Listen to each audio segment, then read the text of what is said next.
This week's edition of Eagles on Air was brought to you by Superfoods.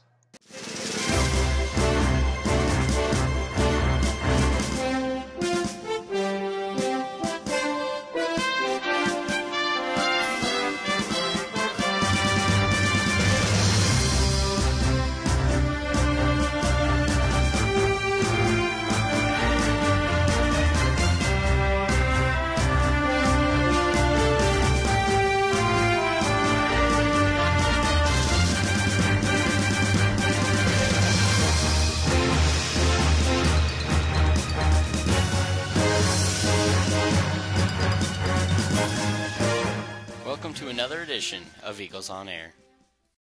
Good morning, OHS, from the award-winning Eagles on Air News. I'm Shane Miles, here with Paige Stevens. Eagles on Air entered into the Web 2.0 collaboration contest from NEDA, which stands for Nebraska Education Technology Association. Web 2.0 tools are characterized as online tools to encourage and foster communication, information sharing, and knowledge in a user-centered design, allowing the user to navigate through the information and therefore interact with it. Examples of interactive entries are classroom blogs, wikis, web pages, online interactive classroom newsletters, or educational social networking sites. There were 3 different divisions and 1 winner from each division.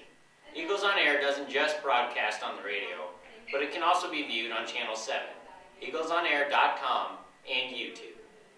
Eagles on Air is a student-run news broadcast. The students do everything from selling advertisement to writing the scripts and then filming and editing the news program. Our sponsor, Mr. Peterson, will be recognized on Thursday, April 28th at the opening session of the NEDA conference. All members of Eagles on Air will be recognized at the honors convocation. On Thursday, the junior class had the statewide writing assessment. This assessment is held every year. Here's a little interview I had with Mrs. Hagan over the assessment and what it's about.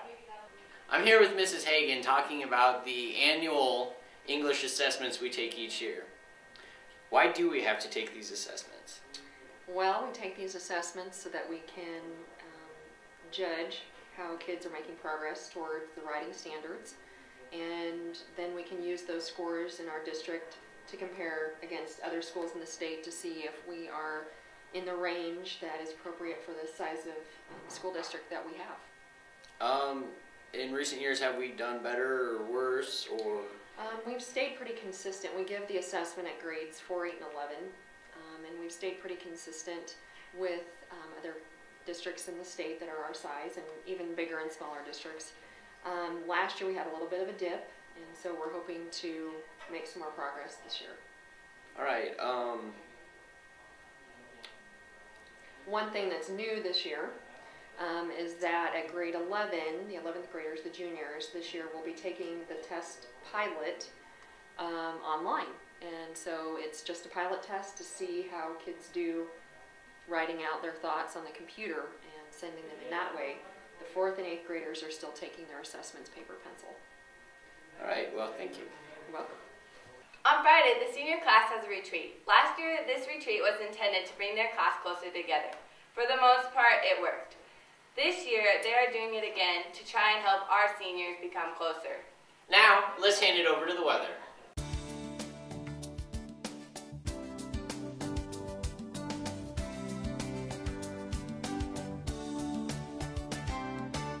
Hi, I'm Curtis Miller bringing you the weekend weather forecast. On Friday, it'll be a high of 35 and a low of 20, mostly cloudy all day and night. And on Saturday, high of 34 and a low of 20. And on Sunday, it'll be a high of 31 and a low of 10. Now today for a preview of next week. Hey guys, it's Dave here with next week's weather. I got my good buddy Kyle here to tell you about next week. Monday we got a high of 16. Tuesday we got a high of 23.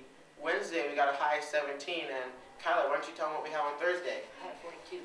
They can't hear you. Say it again. It's a high of 42. There we go. Now off to sports.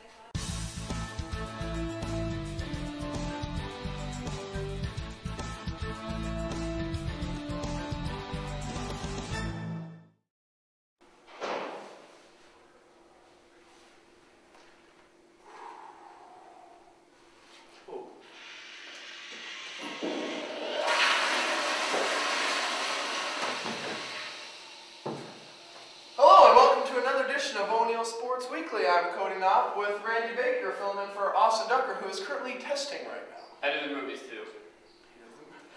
Does the movies. Well, I hope you guys enjoyed your snow day we had on Tuesday. I know I did. I enjoyed my snow day. I enjoyed mine. Didn't really do much. The wrestlers had a meet. Randy, why don't you tell us about that? Well, yeah, the wrestlers. They went to Boone Central. Morgan Stearns got second. Wobbs and Al got third. Matt Malone and Jericho Day got fourth. Spencer Knopp and Joey Gillum finished with fifth, and Travis got sixth. So overall, the team's looking handsome. I mean, good. The basketball team traveled to Twin River this last week. Girls, it was a great game to go to. Girls they were winning, they were losing, but ended up losing by 2 at the very end. Boys fought hard, but ended up losing to Twin River. So overall, It was a hard-fought game, you know. Just happens. last night Ainsworth came to town, and the Eagles battled Ainsworth. So I think that's There about we all we go. have for sports. Yep. It's a home game. You ought to get there. So. As for sports, this is Cody and Randy signing off. Thanks, guys. It has been a crazy week for weather, and we have still managed to have sports, even though some events have been rescheduled. Now let's hand it off to Casey, who's interviewing Miss Mann about FCCLA. I'm Casey Nicholas here with Mrs. Mann talking about FCCLA. I know a lot of people probably already know what it stands for, but can you tell us that? FCCLA stands for Family, Career, and Community Leaders of America. It's a national student organization where students learn about leadership and learn to be leaders in their families, their careers, and their communities. All right, and how long has FCCLA been around? Nationally, it started in 1945. In O'Neill, it was here in the 40s, I believe, or the 50s perhaps. We found some old scrapbooks.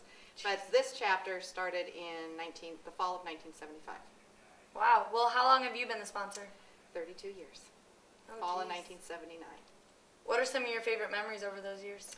Been a lot of them. I've had a lot of great students, and they've done a lot of great things. Probably one of my favorites is the first people that got to go to nationals for STAR, which were Courtney Sidek and Sarah Mann, and we went to Anaheim, California, and it was real exciting. And then our first recent state officer, who was Brooke Henry, and we went to San Diego for nationals, and she was the first recent state officer that we've had. And now we've had a lot, so it's been lots of fun. Nice. What do you have to do each year for it? For members to get credit for FCCLA, they need to come to 5 meetings, help with 5 activities. One of those needs to be a community service type project. They need to pay their dues and either come to District Leadership Conference or participate in STAR. All right, well, how are you guys doing this year in FCCLA? We're doing good. We've had a lot of activities. We did well in STAR last week, and as you reported on. And we've had a lot of activities, and we have more activities planned. And next week is National FCCLA Week. So we'll have some dress-up days, and we hope the student body will participate in those, and we'll publicize those tomorrow. All right, well, thank you, Ms. Mann. Thank you. Thanks, Casey. What Mrs. Mann has done for the FCCLA program over the years at OHS is very impressive. Now let's hand it over to our favorite movie critic, Randy Baker. He's reviewing the movie Red. We'd like to thank Encore Video for providing Randy with a free movie rental each week for his review. Sometimes I just feel like crying, Cody. I don't understand why. I just can't figure it out. Just hang in there. Oh, can't believe that's embarrassing. Okay, so here with another movie review. This week I watched Red. It's got Bruce Willis in it, Morgan Freeman, and Mary Parker, and a lot of other people that you probably never even heard of anyways.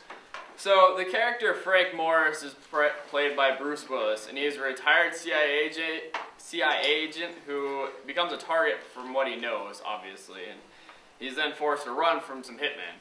So, of course, there's more to the storyline, but I'd rather not spoil it for you because I actually do recommend this movie.